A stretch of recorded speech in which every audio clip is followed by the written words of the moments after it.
as runners, most of us have done various distances, various times, various speeds.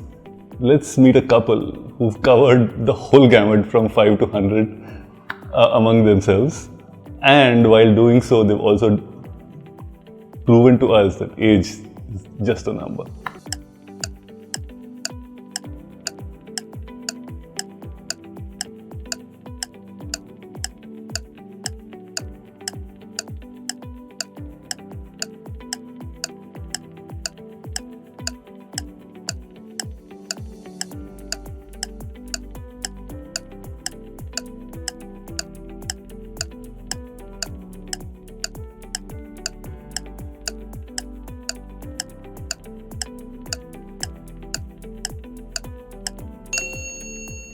So now that you have your answers, we'll look at them later. So that should keep your heart rate higher. Right. So let's start with the running aspects of both of you. Right.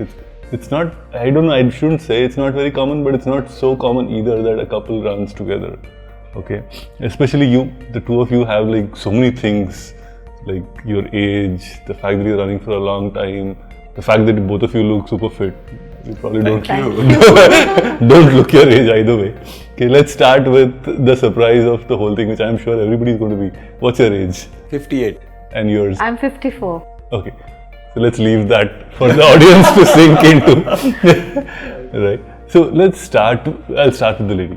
Right. So you started running about 5 years ago. That's what you said. Yes. Right. Yes. And the season is right for your home race, I guess.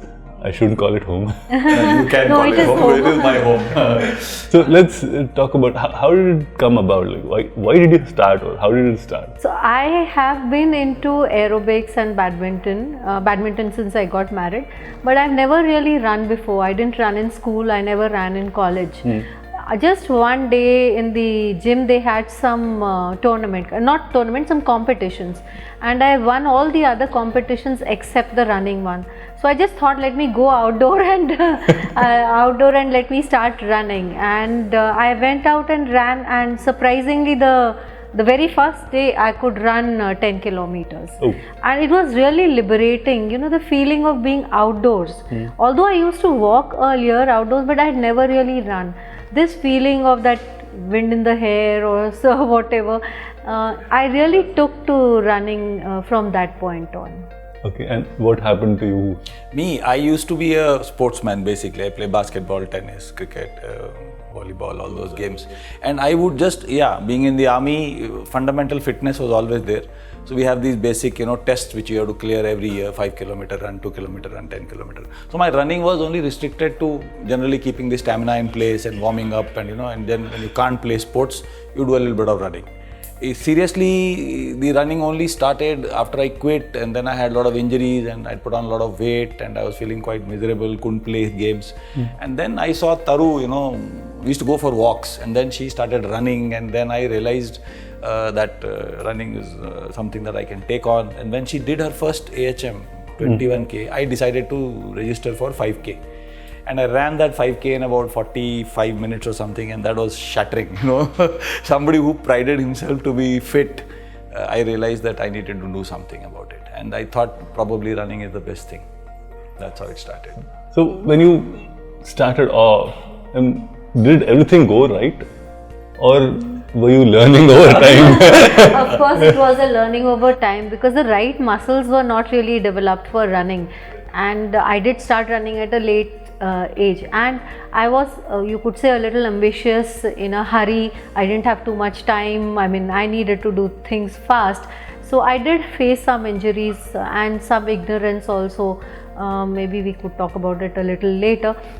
So it wasn't like a breeze, not an easy thing to do.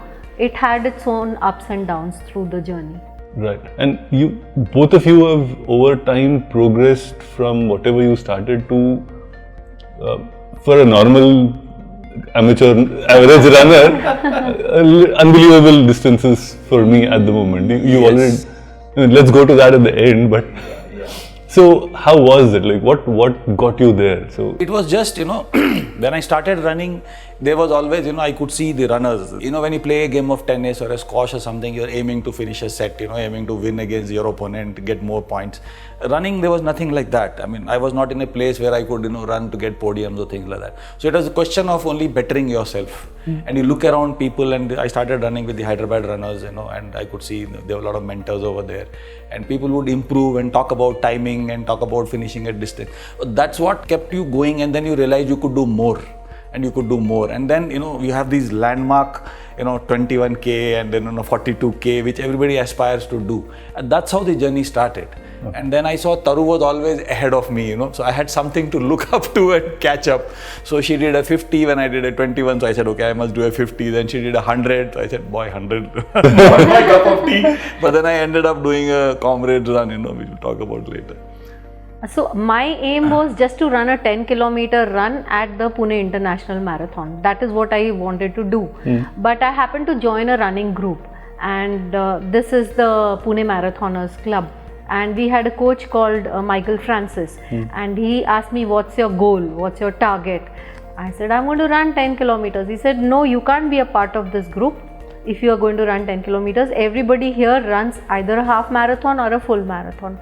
So I said, fine, in that case, I mean, half sounds lesser than a full, so I'll run a half marathon. And then one thing after the other, I mean, once you do a half, you feel, okay, I can go further and do a full. And then you do a full, and then you hear about ultras. So I said, okay, ultra, what is the shortest ultra you can do? So the shortest ultra is a 50K. So that's how it progressed. And it is definitely the company that you keep that motivates you further. And seeing that what's next, you can't really get stuck. Either you go for speed or you go for distance. Speed somehow was giving me a lot of injuries. I do go after speed as well, but I think distance is something I favor more. Bad 10K speeds as far as I know. I like to tell myself that at my age I am doing very well. I know, like you're pretty good. So you're saying you don't go after speed, is like you actually are pretty fast. Right. So let's get this. So I'm sure when people hear that I did 5K, then I did 21K, then I did 42K, then it लगेगा कि ऐसे ही हो गया.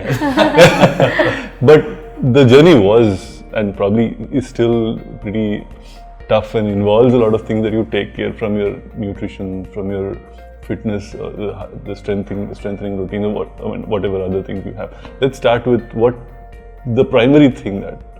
Okay, see, most people do think that when you're running, you're just running. So maybe somebody asks me, how many kilometers do you run every day? So it's not running every day. I run only 3 to 4 days in a week.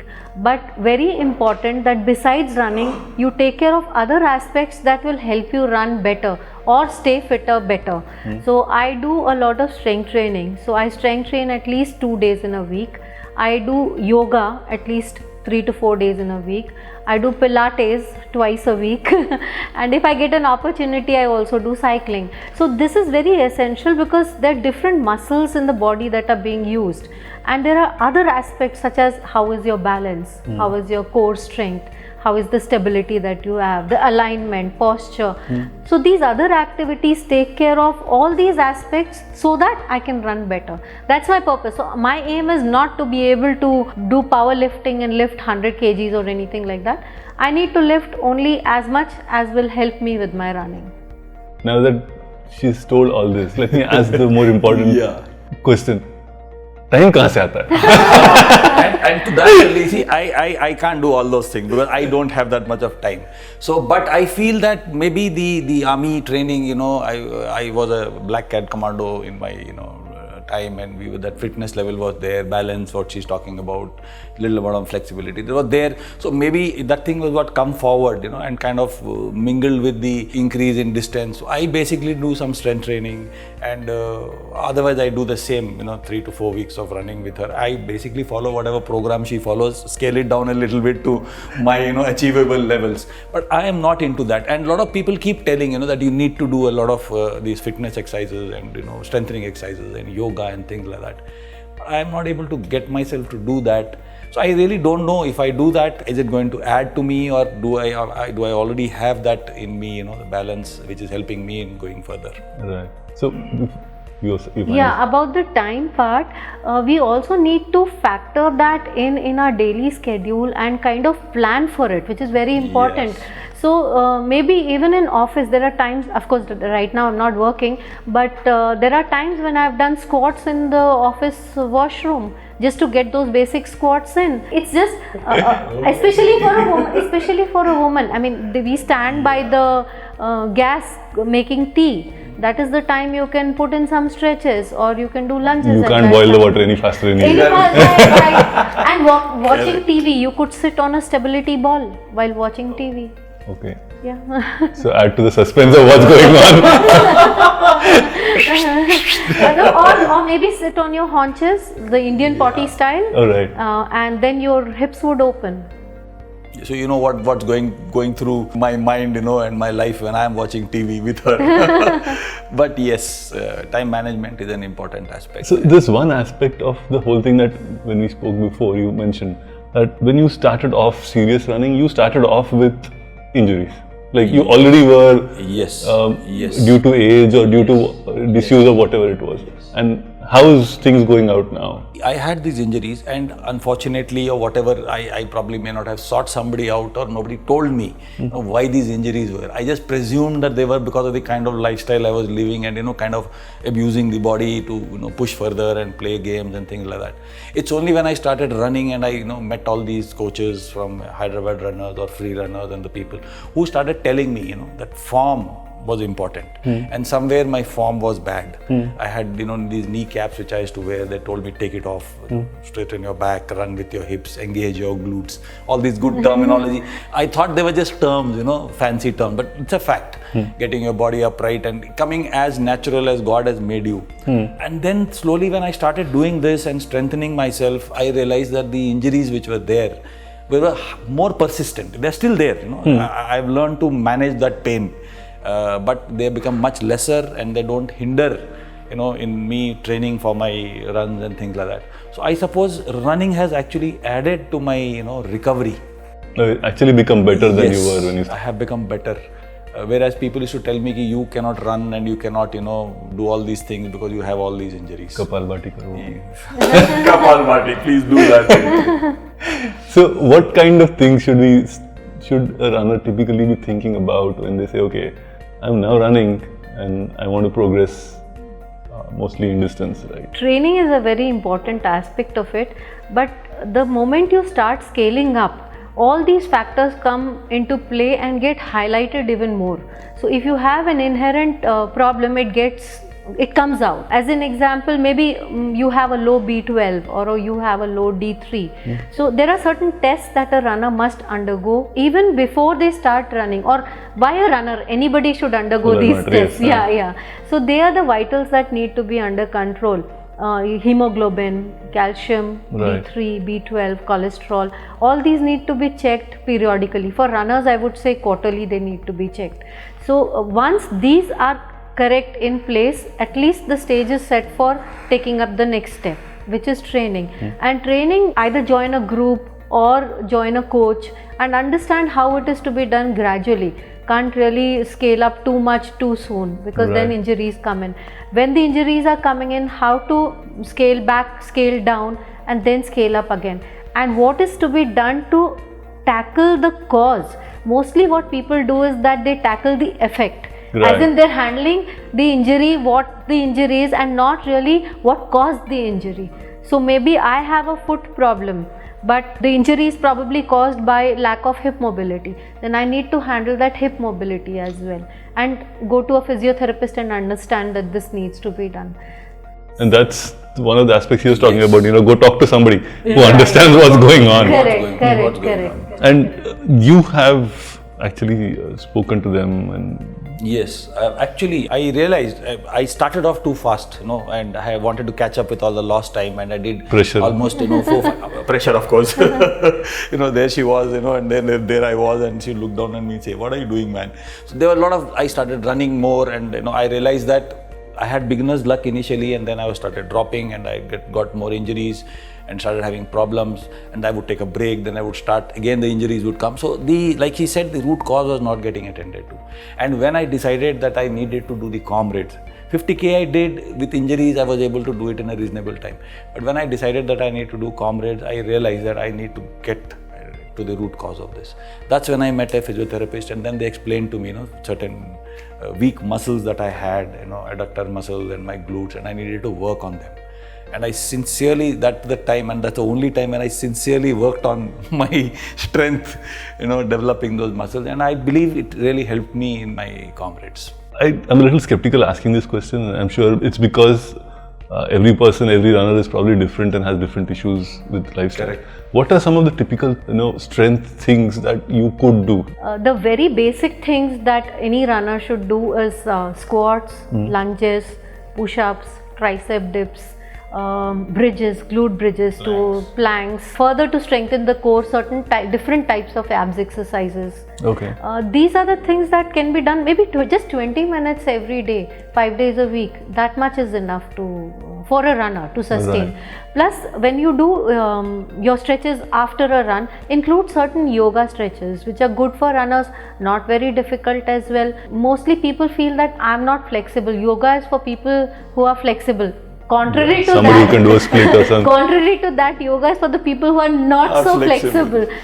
Don't look at the model kind of yoga people and see the way they are doing it. It needs to be done the way we can do it. So a little bit of focus on each part of your body. The simple exercises, start with them and gradually start loading them. Now, once you've strengthened, obviously strength is not going to just happen, right? The nutrition or the other aspect will probably flow into that. And you don't eat much and do everything probably. Correct. So Correct. How are you handling that? Let me start with I'm a foodie basically, but there has been a slight change in the lifestyle. All that junk food which we keep gorging has reduced. I don't say it's over, but we eat normal Indian daily cuisine. Your same dal roti. We make sure that there is a dal every day. Make sure that mera dabba mein dal rehta hai. There's a typical vegetable, veggies. We've added a lot of greens, leaves and a lot of greens into our diet. And then, we make sure that every day we have a glass of, juice, smoothie, whatever is there in the fridge, you just put it into a mixie, grind it, put some water and drink. We have increased the intake of eggs. Okay. From the point of view of getting. You are primarily vegetarian, both of you? Nobody knows that. We come from a vegetarian family, but me being up, being in the army and things like that, somehow I've always, though we don't cook at home as much, we eat non-veg basically outside, but eggs is something we've always eaten. Okay. And in the army, egg is a major part of your diet. So we continue to do that. We have a regular dose of eggs included in our food. And we have consciously decided to cut out white sugar and packaged foods basically. These are two things which we have cut out. Whether it has helped us, not helped us, that's a debate which we can keep doing somewhere. So we do that, and then whatever the natural sweeteners are there in whatever fruit, vegetables, whatever it is, we do indulge. We have our ice cream, we have our chocolates. We do sin a little bit, but otherwise that's what it is about. Chocolates and ice cream, the couple has to romance. Of course. We've got a lot of information about what needs to be done to pull up your mileage over this episode. Let's listen to more from Taru and Chandan in the next episode.